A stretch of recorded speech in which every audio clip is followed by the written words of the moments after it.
అడగండి, దేవా నా పైన కనికరం చూపి అయ్యా, జాలి చూపి అయ్యా, నన్ను క్షమించు ప్రభువా. నీ హృదయాన్ని స్వస్థపరచగలిగిన దేవుడు, నీ జీవితాన్ని స్వస్థపరచగలిగిన దేవుడు, నీ కుటుంబాన్ని స్వస్థపరచగలిగిన దేవుడు, నీ గతంలో జరిగిన కార్యాలని, అవమానాలని కొట్టివేసి నీకు ఆనందాన్ని ఇచ్చే దేవుడు, నీలో సమాధానము, నీలో ధైర్యము, నీలో సంతోషాన్ని ఇచ్చే దేవుడు, నీకు నిశ్చయితనిచ్చే దేవుడు అండి. నిన్ను విడిచిపెట్టే దేవుడు కాదు, నిన్ను త్రోసివేసే దేవుడు కాదు, నీ జీవితంలో కీడును అనుమతించే దేవుడు కాదు. ఆయన జాలి, ఆయన కృప ఎంతో గొప్పది.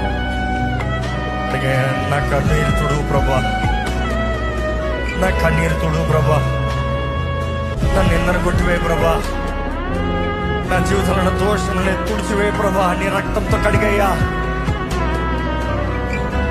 నాకు రక్షణ ఆనందం వేరండి. ఎప్పుడో నాకు చూసారా? అడగండి, దేవా నా